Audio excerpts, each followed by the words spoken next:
c'est une ligne de moteur de chien de quelqu'un. Nous avons mis le moment où on a.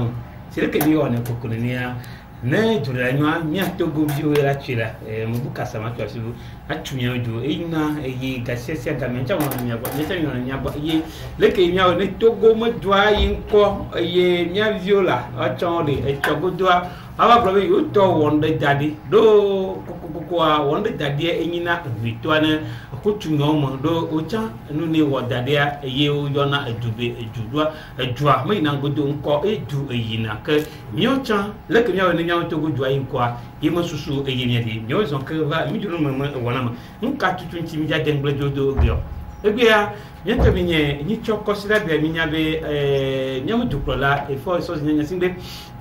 fia de be kwa lo ejigbo ne to go view be aye eye fo so nya singbe e ja an no unchi eye ya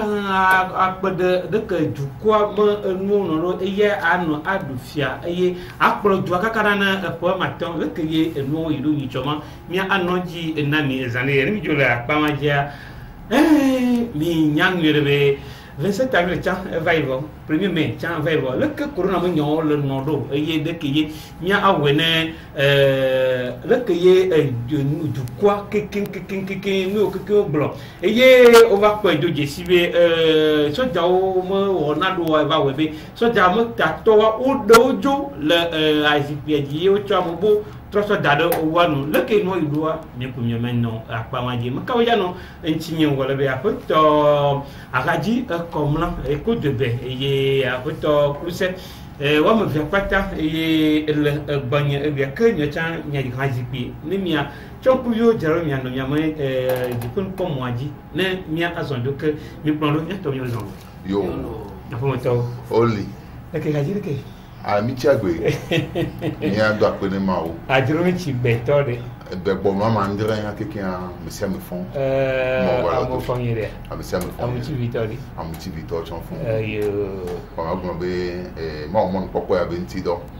ma do gbedo da ni no vi ko le ji pe no po mo apoga popo ya mi le po mi do da de file pe ko yo le bebe de a togwi so ude so je do adela le be atrometi do do nyabe itubo no block ki ke mo do bana togwi kan ada pa mo togwi dagba o togwi se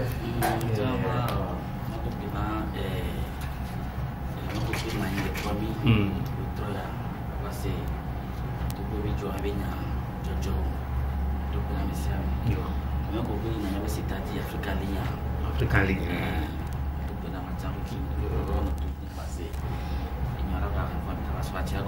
Yo betul kluse yako betul komna haji Jose awile banyak kuda deki mia cocok dulu mia mo nuang dulu ya kenapa betul kluse ini cua mempunyai sibe ngondel nyama African League nyalo mi ni ya me nu aja kuse tito kukira ban no mia de mon kacucu jole fimo Didi famanya Deji famanya de jole siman kai tutu jole no ne me wase bobe no ajro ito dinye enja tu esinya na aéroport puisque l'aéroport on continue facture les mois là il y a ton sur le auto temps fa et bébé mars be fait que ya tu nous sommes facture que c'était sonama soyi auto bien 200 on se souvient à nous on soit 200 sona va les galaxies quoi sona quoi ni kemo on va travailler moi d'avril on va tout faire quoi on va bien 200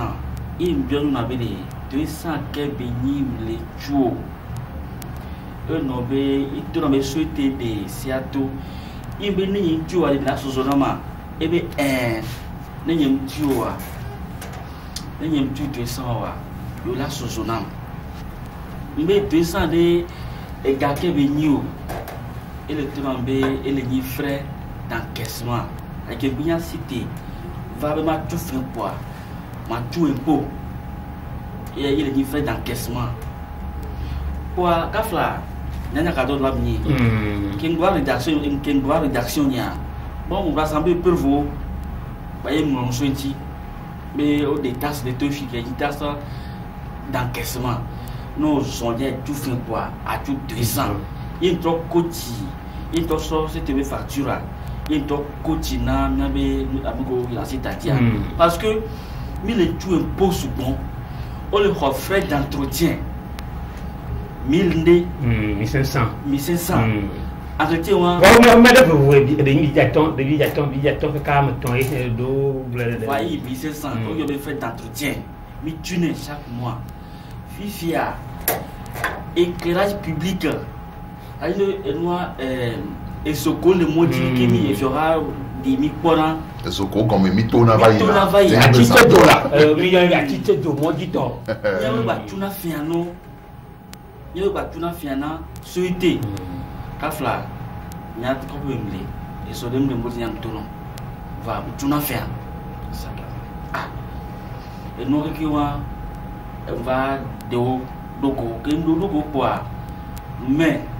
et groupe WhatsApp pour les groupes SP 200 300 années pas mais do après réseau quoi réaction les va il y a comme le mangamé funya nyem down kaka ça c'est dans 23 heures là pour le poids mais les fous en train de souhaiter les attaquer mais kembe aéroport à des agents de sécurité le founement ngati ma société encore et non tu en droit il y a ce qu'on appelle la responsabilité civile. Société a il partenaire les SPT Posto. Donc à ne Posto les on est dans le cadre de leur partenariat et quand société on les peut faire. Donc à on ne tire c'est go no société dans le les 200 on peut nommer Posto institué gawa et les reçus qui le roi les postes ni tout fait ni tout ce que le roi est reçu comme le roi 200 les non reçus a dit c'est problème les liés na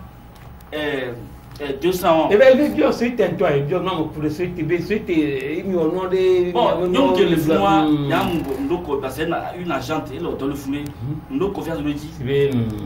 et bon société pas elle m'a mis en confiance donc il y a que moi c'était il est porté une mère une entreprise de mère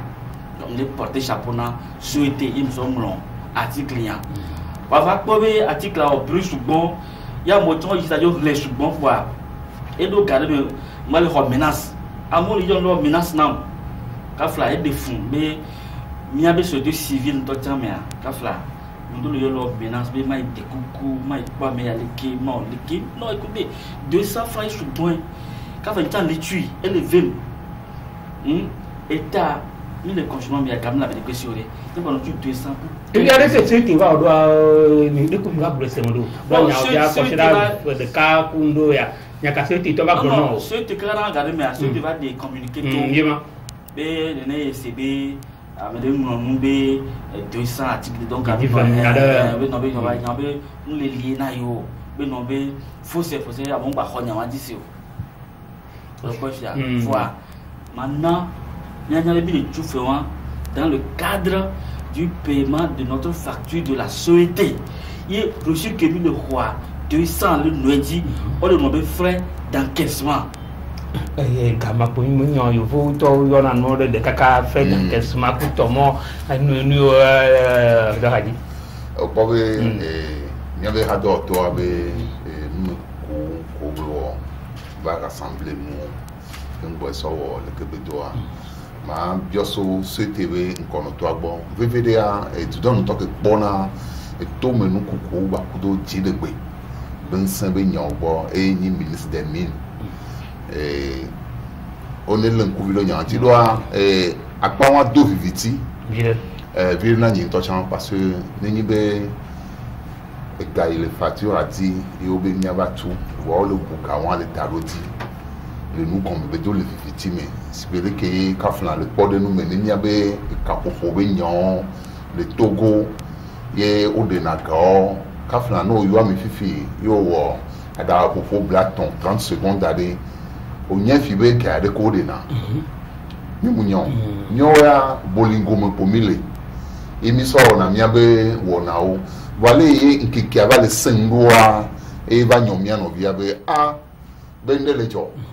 ya do afofo jine tukwa do nyoya gado to nyomini nendele jo la fidea mi do la doga aso nyoamo na mo nonso do ne nebe no no me anti do dijin ve a no khole agbeto alofa de kasi ka fofo de kapea abi po voilà nengba ke amuko da gba tu a du point soubon munyi lome de debo ko wale jole nya be nto me so itie he ya ye chan akpa wa chan e chan gbale wa munyi fofon ti to be nya e be la nyi o nya kaka do to a kule ni sovaya nya be nkeke de do fo bazan ke mi so do na nkumi ya be do no nti akpa sesen ko na kumi mi o chan bi ti na to gado me ando le mi to le me dina mi ato me ne mi azin afo mi apowe ko to tutu la fo agodoma bo ato ya dia ya be hasoso gan we tatoa e de tanya de dogo ke wa dasinya kaka to ba wo e be doa le anu kwade me le fufu popo me on gba so tu no ngbodo me na mi wa be be nke mi tun ai mi lawo bo ayo kike na na be tu ina nko nke mi no dia gbon a nko be mo a mani viviti donu ne amelekuto ne togo vionya endo bakpado voa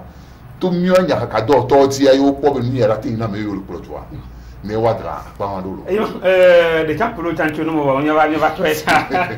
to nya me ne ti anu kure nyanchi gbogbo re mi nya na ti mi cha mi ku duna mo ga sa ga mo ye mi nu ngron po ya mo so ku duna mi ga sa ga mo ke nya ba to wa chanye de ma ga to dole da sire lo mi po du jisibe ni nya ma nu e gbo ya be ka mo view ni mi o vo kaka vo ni mi gbo be ka de kape ko ye ga to pa ka ka ma ga to a mi ga yo no na mo to na mi bo anya na si yo ojo ina cha mi de kure akwa ma gido agbona mi be ya wo for febe alo agbo gigi ve into we pro na wa nan ka kai mutin biza no kwa kama anu atojo ina mai bo ye plilia kama mo bune ko kaka imbe na anu ago unto ma pro nu wa agba me agba chokola si o wa de na fuji ke so du si so mo na me ko so mi ko ko plier lo me be de cho no be ji anu no dua yo kona anu no e player o mo tin kona wa ya o lo kon le mi asi le pomere nous assumer tatogbo pour la marché de concurrence mo to wa dem wa kilu me ne marché le concurrentiel là et nous il a viré fifia on a que deux agences mais bien vrai mais to sel on doit move on va s'entendre midon a me trouve wa kuto o ba o ka o place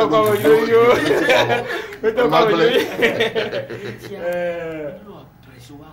Orange ne va MTN ne va ne va soupon kasa parole fun on ne va ne ju ine wa no bloquer bi on fait plan ça communication amia et filmer non ma no do ma po chama cho gwajo de mena mi chen ke vunkuru do mi o ya me mo do yimbe ya vunkuna do vi o kude nu le popon du isi mo yo le pon va o le won va mo tin wo de nya ya mo alo wo le won we mo le don o wajo mi o nya te function akodo fo eye mi na no ati sende gomo eye mi na cha e wati pojole to gomo nya o nchi ma nya jole nya ikosira ine dongua emi to akoto jukola ma fia ma ni choa fia jogbe ye le mo je fia ma agbo Togo ye Togo ku mawu ye chongsen senele si ma yo cho nai le mo na me ya hwe bi akpro Togo kaka le po ma ton ina agbono ma be nyamawe ku de mo cha pun popo vai de mo che gbo be wacho tu abata sini ko ma to ina gbonu am yin to ke ba trochi yin to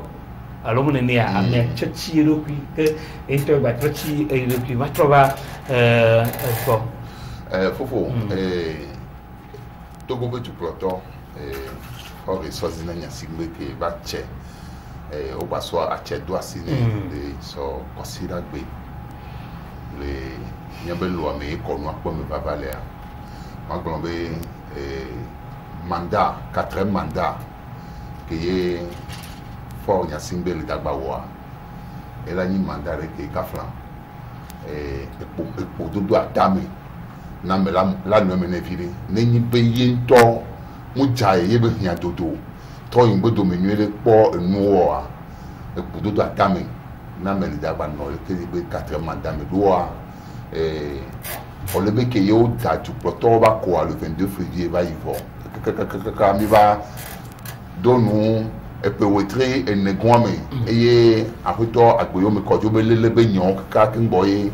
serment be et nous va que yo va son nous sort ni soir la cobe au dossier be après toi que me va donner hein politique be nyame kaka aba titre typiquement do après toi fort Nyasingbe ntibe yeto enji dudu abe yeto ko ebe ya ho ya be enyanwa ya mapo eba fo kwa mi la po be le komwa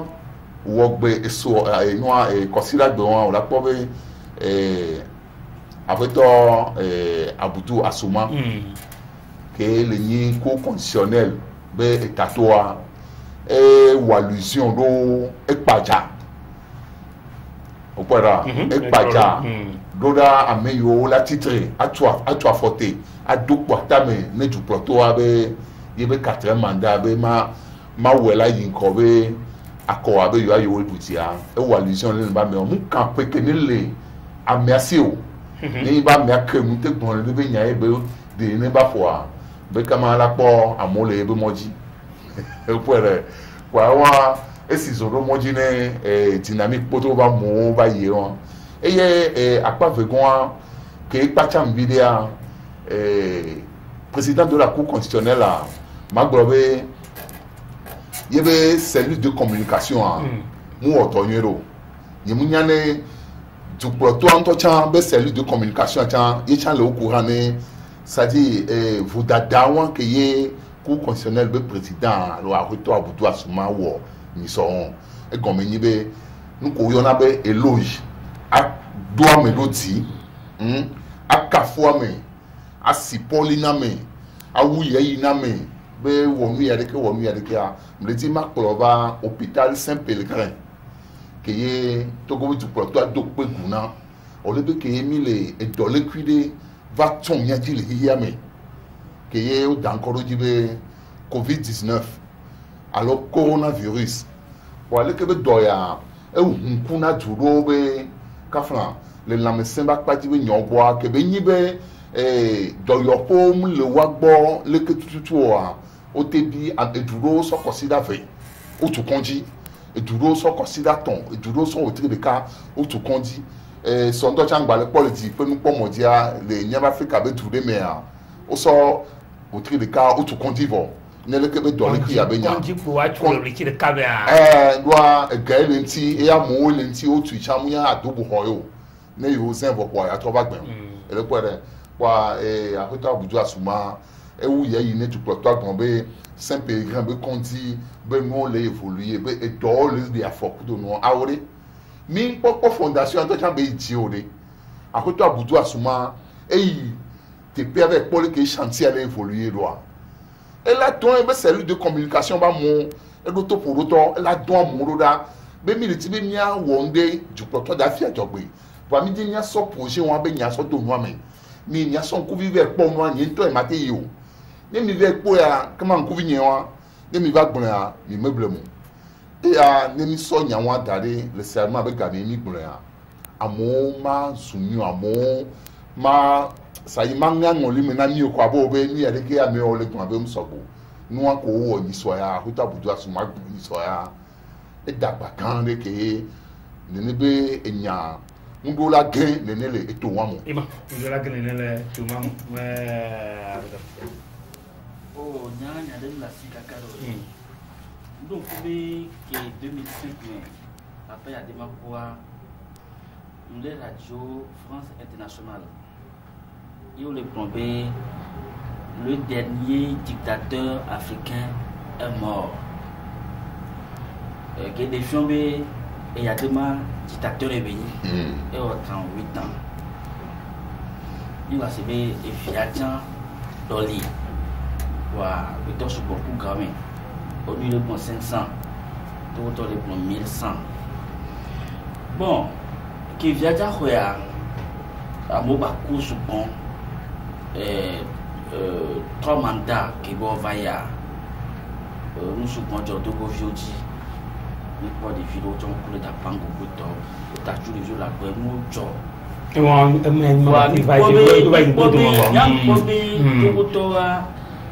Dictature avec Jonatinawi, il y a dernier à 70%, mais nous avons 4 mandats. Nous avons pris dans les on est sur milieu.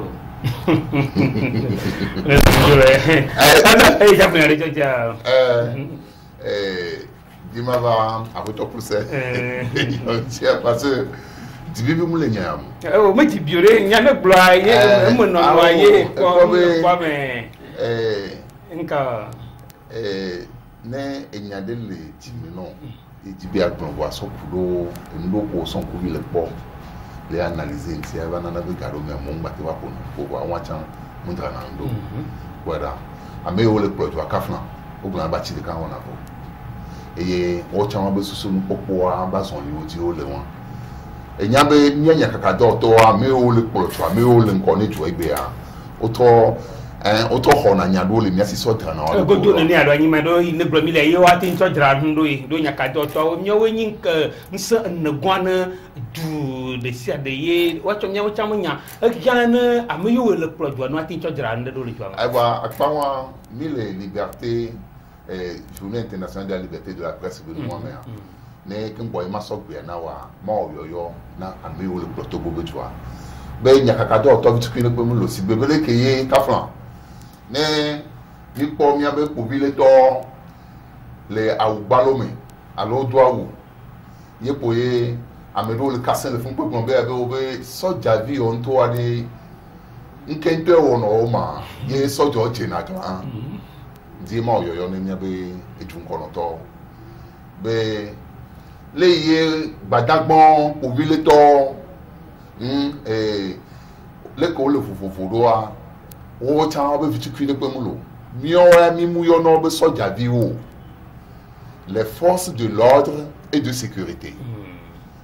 on est do bubu mi o cha mi anti ba ku mi be do yo mi wona nka jira blo nyaka ele tutu ame yo lo do ku tu ploto a ame yo to do tu ploto a nto a e sona venyenye asiwo hode ni nyakakado to be doke yo wona do anyan ko yo na be asiho no nti anye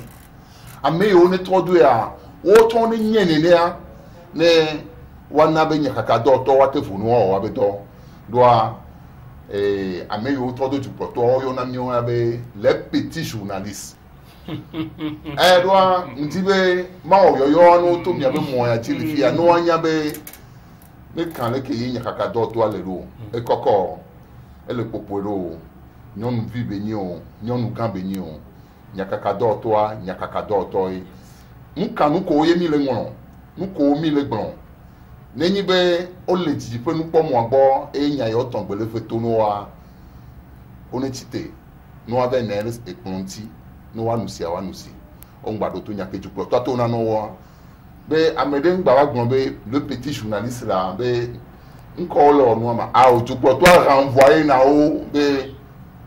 ne apotele na ado to nya ado to ne ma apotele o ajo le no gbo la da si yakakado to no o do kwa to wan ti a enabo la ko be le RSF be classement me a Togo wa le yakakado to no me a e ho apa ma tongo kwa nya da pe Togo jupo to be egbe a le yo na classement be les prédateurs de la liberté de presse parce que l'enlève nous qu'on a nyakakabe douanti na mia be mia be jupoto a obe e ya dodo subon e po ebe doa asi wo hode le melo nya kajoto o asi ko kolo me nya cho polu ni de kap mi tona afoto cruise on pongo ye suiti kan va ton de communiquer de na nya le to alo mu da ja pongo tu cure o suiti na tu gwa ke wa ye va de communiquer kudo da gian bulo me suiti que la jave pia kajoto be de bien subon ye si ai mi le ya pour ni mo gla be obe ah du problème qui a le sucre que be fiamblo le kazia et mon bloc pour le siège articulé ya pour du problème que fiamblo le kona na ponna jole que ya ka do to be tuku me le nyawo to to he du problème na fond nya ti ye ma tutu na bana gwa jade nya ga yo nana nyama nya ka do to gwa jade le nji wa mi mo ponya le ke aido myo mi le gbele ne wa fo myo cha mi do la wa fun le bobile do on me presse en ligne nyo nya me gba to egbe ya ne gbe won no ko dadwa dan de moati yo se pin ne kene jo akwa ka ya so ne a amele le kaka minya police be don vide me a ela to so lian do da se ka be yo fika mi so ya so bo ka États-Unis be so yo yentia on so belele ne nia presse en ligne to wa ja gba so mi do apare ne gba yin gawon keleva ne gba yin dia on so no wu ye ni mi o se on don se mi le mi ta mi no fi mi anu aloji mi anu ko lo wa ti mu ko le ntia ye jiwa mo lo mo fanya so aso ko do va mi anu tun mi anu dupla la ma apaji tutu ma gbo be nde jo yin cho le fi ma mi akoto bojuna mi po la kan et à mon blobé la gan voix mi matin tout na manchi ajajo le enyama edi tutu mi po do jisi be ni to owe ameyo we ye coronavirus me no ancha be o matin to ma subo avo ma popo bal ya chova ya mo viso do nya ne po kwa me sile ke mi le do jisi ne po kwa me mo viso do pouvoir mo viso mo me mi pa ko bojuna le kwa allo le que mi fofo bojuna va do ici be Jacob c'est trop bova et Jacob to gojo de pour to gojo be Jacob nyadi Jacob to gojo soke attention citoyen wa ne au invité na mesure et la va et c'est dans l'autre moment des choses la va on peut de nommer il troye à regarder invitation comme il fait il est normal non il est normal alors à retour Pascal Bojona dit dernier cadeau de docteur ami on avait Master Boch. Grand format. Grand format. Il quoi les ça maman. Agombe kakaso garder mais et dit bien avoir des tatos les élections municipales où on veut gagner. Et on va voir quoi donner au malo quoi. Quoi do ba. Il va bazon. Voilà et Togo vioa ni nyanke Togo to le tio. Ni nyanke ou le dibe yo awo. Akwito Pascal Bojona be investiture ou be baba alors serment prestation de serment que Togo du portoire le dawo e beba nous c'est au portoire l'odi non le pont nous que Togo to le won donc maso no pour le nibe Togo vio a pa gbogbo to le ye Akwito Pascal Bojona e nyon va soenti le dit doit mais que be va yi ovani le to kodo loïc le fort président l'éclésie me yovo be Abbas al Youssef be nyao me kaka be howeti na do pata kaka yova dasia Togo vioa apobe oputu non butu mene supon le belele be nyanwa me odola libéré Bojona kudo no wa mia don kube les 2010 on me a beko da du porto ba kwa on to apon ko ne cho après toi Pascal Bojona non kona ndo e yo akol Togo 2000 et no afwa Togo 2000 be pa mo so e no avion o kokwa mo so e no ainsi de suite bon e no Togo vio mo be apa wan ko ba lele wo ti be nyanti a Togo vio batite be si amu de mo on do la après toi Pascal Bojona donc les fnois o le tibe wa swese ba ameye le dahre e mu ke yo le ti alon ko na be totoa vana yo nene ko gbagbon bo be dayi élection municipale be no de ke amu gbagbo be yo wa mi la dakone ni ya mi la dakone kudo no kwa do ko la pepo de be ni ba ko to Pascal Bojona be ile ju poto ba kwa le ke be la no e wa mi au point d'interrogation e nyam so so be la yi mais ça me la on est le ko voir que le frère me le dit ma granyi be mu ni Akwito Pascal Bojona to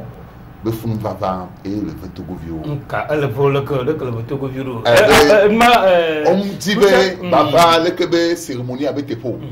voir yo le tibe yo ase be gbere kagbe a ba gbon be de ju poto ba ko le ga no mo do wele donc a kele baba funwa ele sigebe yo ame ale fu yo e gba poto ba le hawo me a bo mu nya be politika e nu buye be yin akoto Pascal Bojona quelle que soit sa forme qu'on invité à la vague oui il va bien il la vague oui non mais le nyam kan ni be o pa mi abi va po nu ade le me susu mi ade do mo pona joint bi le amodo mi padu ici gade me akoto NC président Jacques Fabio au le 27 avril alors mi vraiment gade me e be me tiya e me jayo be onu pa mi ade ya yo be dentiero que a fait Pascal Bojona pa no pa me ade ame ate yifa e Togo via nu kana yo trona sumo e sububu e via kana Togo via le bi trona le bi pona ngodo mo nyado ni nya Togo via mi jima senya ma goma da ame o po be ba ponu ya na e ti nya mo bada mo ni o ba ponu ya no de ko ya yero e no invité wa o la ila e te Jean-Pierre Fabio te ko ma fa quoi il ne va pas le Togo. C'est vraiment le premier orientation dominante. Il faut chasser le mal par le bien. Nous le formons sur le dotina wa on la va trop quelqu'un. Nous va sur fond sur le vote pays. Nous inviter wa yi abajo voir nous kebele le fond et me d'accord et nous ya na obéi. Bon nous communication pas politesse ça. Olai Bojona nya gbonya e we nyore. Un peu plombé, il tombe à Dilo, alors nous courons au coup de ya. Moi, déclaration de repos. Voilà, et quand c'est pour le premier sort, comme il classe, et les normaux qui a Bragabo Nanli, qu'il y a pas Dakar, des coucou les joies. Va mieux au bottle, les miens, la terre au nombre oui, t'as dit l'eau au nom du méfianti. Parce qu'il y a pas une conscience à. On va na et il va des coucou, va faire les talons. Aujourd'hui, il y a des talents sur le sang, ils sont deux collés à peu près, on a beaucoup de gens les volcans. Oh, Bojona n'a le nouveau, les salés, les pour les casser quoi, mais les notes collées, les il faut. Voilà, à me donner justement un nombre de liberté. Parce que, on a des contre du monsieur, je l'ai dit, on découpe le coup au phare. On me dit, on les font. Et puis, il y a 2015 années. Après toi, il y a un code, non, for the prestation de serment. On va pas si tu es bien avec toi me conduire travailler toi rival man se to go yo la blobe nkai na ye amon to yo to lo football ku yo wa ngai ma la pa magine pa me san le fia ame ave si le ka ava go kem ava go ya ma anu fia le ka afuta fia le ka ava le ka mode o yo ko jaskele ku to go violo wa ma susu o me ma nyema jaskele yo nkai amon le susu wa de ya passer se benu ye beni la jo akoto Pascal Bojona non invité à Beneva et nous en prestation de serment. Fofo, mais bako on touche le politique mi tonya, mi wadre, mi le kola menenya non yoa. Ndo le nom son invitation là, tu dois comprendre directement. Mais amea et nyasi ho ho ne boué doit me dire. Ola ipo ne game avec Pascal Bojona va déclaration de il y a une position va zin toi son yo va quoi ah mais à mon opposition mais là il y a qui c'est comme ça car ndé jomona allo mu yawa donc à pa wa mi gba ton yawa mi gba le yawa da si o bon ni sur la plateforme de dibe avec Pascal Bojona avec prestation de serment be ya c'est un non événement et ti amona mo be ya mu ni noyer ni panko on le point là tout ba do quand va do mi agbo le tu ami il mi la va avec Pascal Bojona be nya derrière tout ba dilu douantoa et on son ando donato mo la ko be le semaine américain e be nyen no radio di au lieu que o la gbogbo agbadun kuna mo be mi kura si were mi so nu jomo ti mi gba wa tu o mi bo ri ale ko wa mi gba wa kudo a Pascal Bojona be nyan ti gongon ni nyan fefe bo le a oh Charlie, oh pada anunci ye. Ni la coronavirus me enyam COVID-19 ye mi padu yesibe ni choi consider mi dongua o de na nya de to ile na de mo ye government a le ke ye bata gba o ku COVID to o ba lo wonu do ayi mo le po yo mo de no le ke yo le wedo dada no du kwantia yo mo le pon jeje le mo ma pepe a me yo le gbadagba yo to danie agbeto akpo amaton no wa tel nku de no chi na COVID-19 ma nu ya dogan ava ya ati po tan no wa o de amomo da apoto opawo o de yara yo ima mo chan o pro do kekena yo to apoto amana to dado nuaji efitiade e ati we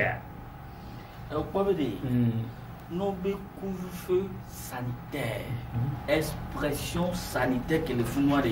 santé les mains. De que le dos. Et comme au Kini Soja, yo dobe a couvre-feu sanitaire. Ma wa bejo toro. O ma tekena po Kalachnikov. O ma i premier barabara. Rateni partenaire conseil na du mevi. Me viu que tu as dit qu'il est bien mais alors fico so ko vale yo si na kila merci a pedendia pour ver mlani e não a via to so kwa ipo kwa via non et tous nous tasser nous ka to le pour nyo mais et de fou il faut quand même ko lo violence ça pas si va dit fa ko na procureur parce que non de couvre-feu sanitaire santé les mains et nous keni ka va donc tawa mo na violence oli il a connu fique les veaux abasi dio abeliki o yakobo la fanolo ni santé be nous donc na me semenya le nous ne bon là les de médecins sous bois o la ku ferami comme sous bon wa ti so jo no wero ko gbe yo sanité do nji kwa so jo lo santé be to e o la ni partenaire conseil na du me vie akpede ti o nu ya le ke dio alegia o na le ke to va na ko vi ko le yo ne Français ma ko durant ça dit OK de bien na va ho kaba tacha mu fabi no be blocage o ma to ma il ka kasser noir et de la fond à mon deux raison pour la tise nos amis fa à mon deux raison pour la tite to bien plein aleki il doit c'est comme non il faut bien te no be on les amis on se découvre là je que tu vas les quoi via bankuna mo de ça beaucoup correct ka fra à même que au finance on doit répondre devant le procureur. Il y a des commandements et on est formé sur le job. Nous avons sous partenaire conseil na du mévio. On peut nommer partenaire militaire à partenaire conseil ni la roi non. Et tu ne peux pas agresser mieux. Tu ne sont pas les filles. Ni un taux du mévio de ni il plaît ou ni il plaît ou Fofo couvre-feu benyaya. Ya blonvé les ayovi au Paul qui au sort d'aro commandement quand on a force à la pandémie coronavirus que nous avons eu ma blonvé il y a cap pour que mais be hotoa et be loa pour il y avait nous gouvernement nous tenir compte na réalité de il y avait communauté mais par exemple nous on a gasé dans be lomé à be voir lomé be parti de léa nos communauté en tomé on a pas la traite publique au bord c'est parce que à mon dos VC le waba homo ndo ngodo yipe le waba home deko ke togbo o plan do de tellement be anyimro pe yinu ke yo odi tsuban voilà to la do pe to mi bon la tv o besoin wa kaka ke jo ale konkume a fika gbe to la mlo o pone be nyagbo tsuban doa te pe do le woni te pe pa lo no a fún wa yo be ona be besoin le wa kaka kin boye on to bana projet Rova tout laisser public bakudo nous sur tout de communauté a voir ko so ko fait avec nyaba on me tenir compte ne akpa yo be les communautés do me a mon go besoin wa ko wan le wa la home voir et na be no do nya be be a me o la ko be a me mu bien na le monde a me mu so na le monde o les besoin go on na me ko la pa afo pa mo do sa anda ja lo papa hu ye ko to na kasi a chamu didi le wa gbo o la ye fi jen ko la bato voir que il me couvre avec nyababa oh et nous ne va ne bona e fiore be nyamu nya chami on to agbote pe da engbon na be no gba enju pro to chani be gameso a on to o la so gbe jare ni e yo la pe we o le po e kwa apa won o lo la kwa apa won vevere ni abe ju pro to a on gba no po ju ta to be no abu wa no wo le fi yo e ju pro te mo onde ko le nya na gblo ya be do mo nya zele ni yo gbla mo e do be nya zele pepe voir mesure que yo la prendre ye gidi no ba no to come vi onti a ozo gbodo ti no amika bai ne ogbonti de yo pomia gbo le fi atogoye nbene yo mu yo fode yo nke yo fo lo luga bon wa le nya gbo le fi o gba le na be o so do ale soti kana mo amo le paniquer nka le jibunu wo on gba gboro nya ku le do anti le ko wa o la sensibilité du coin ainsi koklo mi so ncho wonti o gboro de o le ngbo keke ngbo ku fe a ke ma vale ku fe a so 19h yo bronsa on va être 20h na for form me garder voir ko be 20h moi ko so ku fe ba e gba gbon ni sugbon tutu ma le asisa sa pa di wa so dans un mentor bon to e tu akotinate restaurant en matière d'affaires restaurant baro amo so na Bénin va passer na week-end à partir de 20h on dasi nyamo nyembe on dasi ko fe o so ja on va daro mata e consigne ko na o be e do ade ko bo no wedo no po amele monti kwa déjà 20h et 20 kwa nya fo amu nya gbantana mo awudi nko ke ya manaba ogbasebo gba fo amele gbantana me o wa me de a awudi nya nyi ton kunye me a muno ko fe ame nkike ame fere nyi ton kun so jo kokko amele mo yi ba de odo wa ba gboti ya ba gboti ya yo bo lo fo agbo ba mo agbo yo gba ho mo tu agbo awo da pe ni soja be merci beaucoup merci beaucoup à nous les akuta opo o so ani ho e sansido le gumu kopea o bloquer na ho le fun so jo wa na nyade to be autorisation voir mi onto a mi on va to mi agbo mi da si o ya ne ho gbogbo mi va bloquer a mo dare ne po 19 no pon to calmement dia fofo o la fanti o la on de kuku nyabe minister ke pona tete no be nyon boare o ne to ipun ti no wa to pon enyan wa bo le ko o ma jwa fifi a o boucle jwa no le tv a yam ma blema be nka na yo o na ye to fi ato tv to fi ato ane o to fi ato yi fo ganku to mo o gbogbo ngba yo nka na mo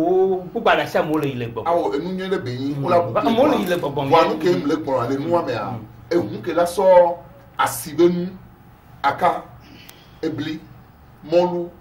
akoru ndudu frigo noa ko la so mo va on est na priorité on est d'assi autorisation le le mois o ma mo be wa tin da se mo fa on va ku ya wa gbe no wa na mo ba doa nu ke ne journal fnoa nya be to go so jowari nya be to go so jow no pankwa mo ri ki ade o na sel iba wana ba to ba ma bi nya le ti ma yi nya ma pa ji de ni amone ni le coronavirus nya ma bi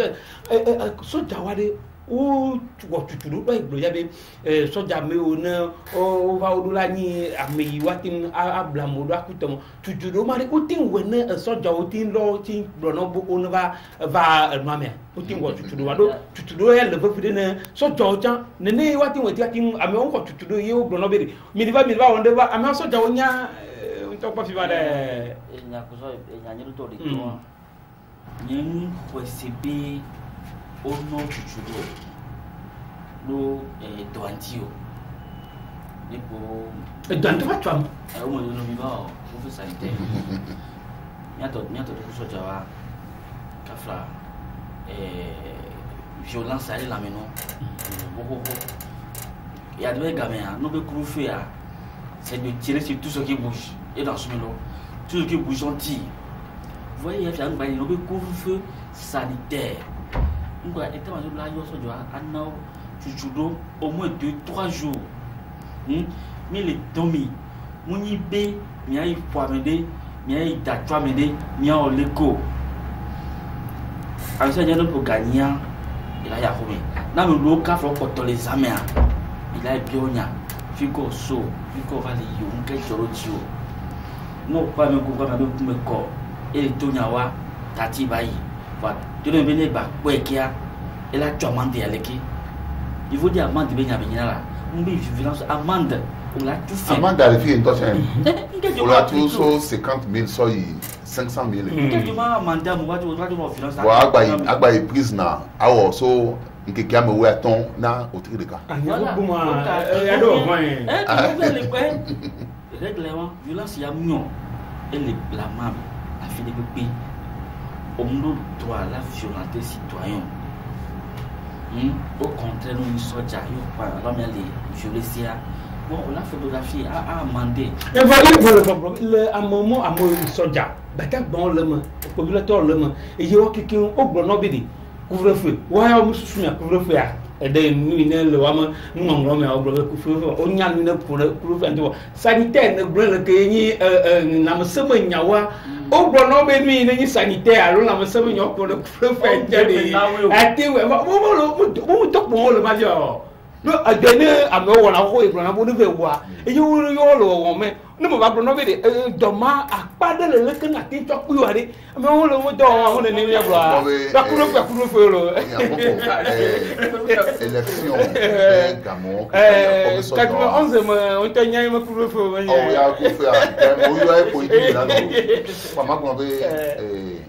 sojoa